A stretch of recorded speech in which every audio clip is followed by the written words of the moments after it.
What is up, everyone? Today we're going to be going over my 1986 Toyota pickup custom cab build. Just a real quick overview of how I got this truck. Long story short, it came up on Marketplace. I messaged the guy within like a few minutes of it being posted. He wanted $3,000 for it. It was not running, blown head gasket, turbo truck. And I basically was like, yo, I want this truck. This is one of my dream trucks. And for $3,000, it's not a bad deal because it's all intact. And the guy basically told me first come, first serve because he had just a whole line of people trying to buy the thing. So I got up as early as I possibly could the next morning because it was at night when I messaged him, and I just took off to the city that it was located at, which was over an hour drive. And I was trying to beat a snowstorm in my Acura Integra going through a mountain pass. Like, it was crazy. I legit risked my life to buy this truck. So I got to his house, looked it over quick, gave him the cash, and I was like, can I just let it sit here for a week till I get a buddy with a trailer? And he's like, yeah, absolutely. So sat there for a week. During that time period, I messaged a guy that I do Toyota stuff with, deals, wheels and deals here and there. And I was like, and he builds Toyotas too. So I was like, hey man, my other truck just recently blew up. So I was like, how quick and how much work will it take to swap a motor into this thing? And he gave me a price and time frame and so on. Took a lot longer than expected because of some hiccups here and there, and being that this was a turbo truck, had different features and whatnot. But anyways, I basically dropped it off at his shop, said put a motor in it and rebuild everything from the frame down so it's just ready to go drivability wise, new bearings, new bushings, new everything. And that is where we are now. So I'll show you the truck. I also saved this truck from going to Guatemala because the next person that was literally like an hour behind me was coming up from Guatemala, or one of the guys that are in the US buying up Toyotas and bringing them down south over the border. So this truck was saved and stayed in the US at least. So just a disclaimer, the truck isn't 100% done drivability wise. We've been figuring out a few bugs now that I've been driving it, like the fuel gauge isn't working, just little things here and there, nothing too extravagant, but I've been driving it and stuff. Yeah, so if you don't know what a custom cab is, this is basically a factory option from Toyota. It's not very common, but you'd buy a Toyota or go to the dealership, say I want a custom cab. They'd send a truck off to a limo company in California that Toyota eventually actually bought to do this for specifically. They would chop your truck in half at the frame, chop the back off the cab, put this fiberglass addition on it, and then they'd put these are like just RV windows, and then they'd put the cab window in the back of it. And that's the only way you could get back seats in a 84 to 88 Toyota pickup. Also, a lot of the other ones, like the older ones, had this as well, but only way you could get back seats in the US. And what's cool about this is, unlike a Hilux, you get the rear seats and you get a full-size bed instead of that really short, like stubby bed that they have in the Hilux. So overall, it's a more useful truck. So I'm going to show you the interior because a lot of the videos that I've looked at, like on YouTube or tried to look at on YouTube, don't really show the interior that well. Yeah, so this is standard. It's got the diesel trans, the I can't remember the numbers because it was a turbo truck. They also came with diesel trans, and the back is pretty sweet. I mean, a lot of what I'm going to do is what a lot of people do. They swap this seat or the rails for a 4Runner seat, so it slides forward more for a first-gen 4Runner. So I'm going to do that just in case I do ever have passengers. It's easier to get in and out because it doesn't go that far up, but you get this nice bench seat. And then what is really cool about these things is it has like this fancy, really soft headliner, which is like just because of the limo company. So you got like a fancy interior headliner in this thing and all that back there. So it's super, super cool. Actually, I haven't even taken the seat cover off yet because I've just been working on it basically. But the other cool thing is this window. So I wish I was just like a rear passenger in this thing because it's just so cool back here. Like I said, the nice interior, and then you got this like skylight window right up here that you can just look out, and you sit a little bit higher back here than the front seat, so you just, I don't know, you have a nice view overall through the front. You got these big windows here, big window in the rear, and this super cool skylight thing. I love this.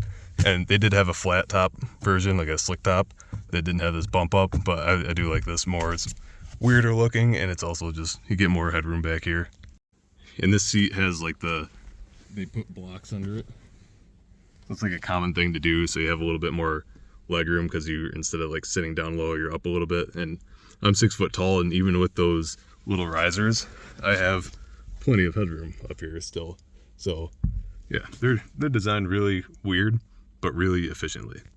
And you can also see this actual roll bar in the back for the fiberglass section. So if you do roll it, I don't know how well it works, but you're kind of somewhat protected with this.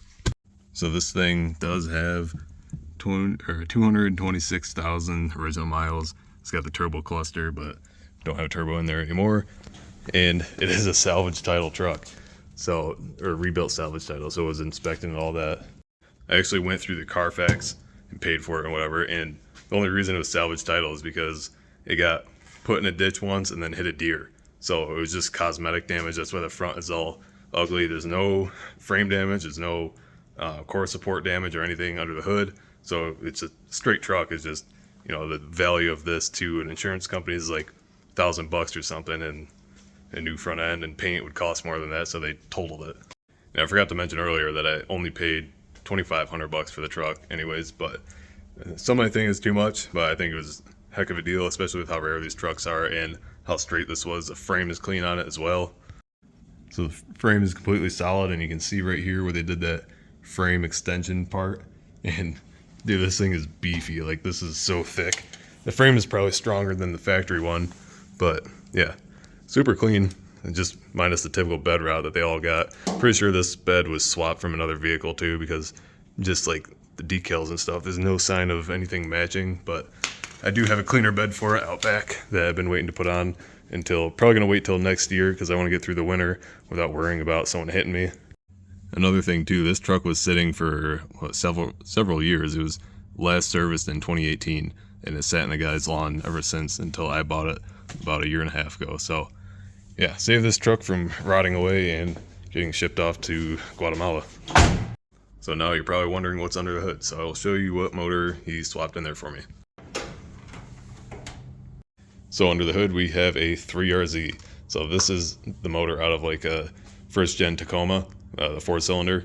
The reason I went with this is for a couple of reasons. One, it's a little more fuel efficient than the 22RE, has a lot more power, and it's honestly easier to work on than the 22RE. A lot of people might not agree with me, but I mean, there's so much more room to mess with things. Like, the intake is bigger. Like, I don't know, 22REs are such a pain in the butt to work with under here, but the guy also EGR deleted it for me and a bunch of stuff like that, but simplified to the best way possible. It was all resealed and everything, like the rear main and all that nonsense.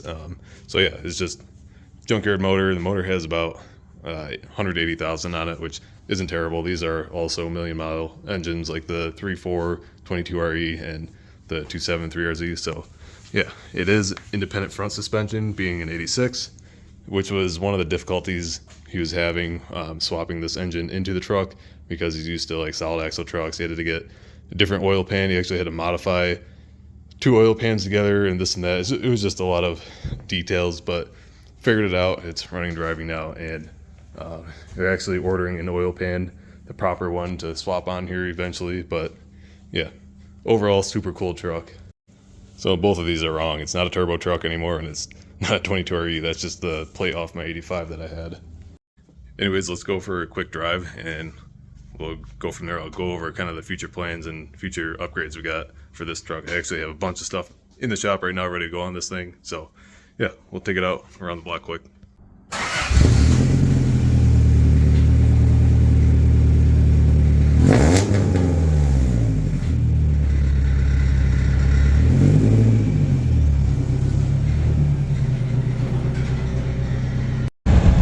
So this motor just easily holds 70 miles an hour. I was doing 80, 85 on the interstate yesterday, and it just has all the power in the world for what it is. I mean, it's so much better than a 22R, 22RE, and just cruises.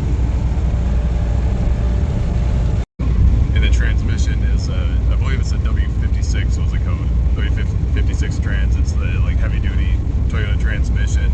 Came in the diesel. It's like, I think, the 1-ton Toyota, like 2-wheel drive trucks and stuff. Basically, like first and second gear have a shorter gear ratio to get up to speed with like a heavier load and stuff. So it's just cool, and it's very sought after transmission in the like rock crawling world and all that. Whoa, spinning dirt.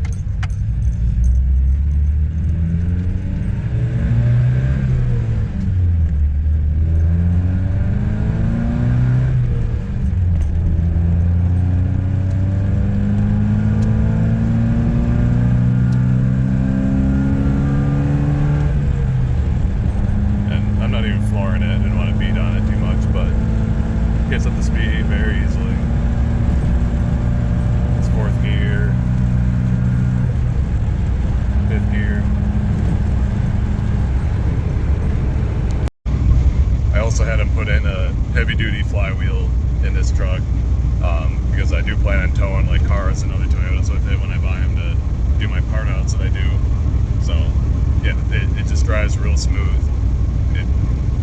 It has like, I want to say it has about the same power as my 3.4 4Runner. I want to say about the same. This is going to be my main vehicle. I have a ton of parts for it. Like I said before, I'm going to be doing new carpet, more sound deadening in it. It's actually pretty quiet as it is, but I want to make it so it's just like a really nice, quiet drive on the highway. And got new door seals and all sorts of stuff for this thing. And one of the biggest reasons that I ended up keeping this truck instead of the extra cab that I had is literally for the dog. There's plenty more room in the truck. She has a whole place to basically sleep back there and live back there if I'm on road trips or whatever. Got AC in the truck. Still have to get the custom lines in to finish that, but just little things here and there finishing up. But yeah, essentially that's what it is. It's an ugly truck paint wise, but we're gonna be doing this all on a budget, fixing it up, doing a spray paint job with real clear coat and stuff. Just, it's a work truck. I'm not doing a restoration on it. It's not a resto mod. It's literally a work truck that I just wanted to have something with more power, more room, and yeah, this is what I got. So yeah, that's the new kind of ongoing project, but new to the channel, and we'll be doing a lot of stuff here soon to it. I've got a bumper to put on. I have a different grill. I do like the two-wheel drive grill. I'm guessing they swapped that out when they had the first accident and put a two-wheel drive on, but I have one that's not flaking chrome. Different corner lights that are an upgrade. Just a lot of stuff. The carpet's back there. Got a box full of parts here. Got parts back there. Parts over here in the corner. I got so much stuff to put in this thing. So yeah, that's the new to the channel, I guess, project that's been going on in the background. I will be doing a lot of stuff to it, so if you do want to see more content on the truck, be sure to follow my YouTube channel or subscribe to my YouTube channel, Conjo_Brothers. Follow me on Instagram as well, same name. And yeah, I'm excited about this. Hope you're excited and something unique. Anyways, thank you guys for watching, and I'll see you in the next video.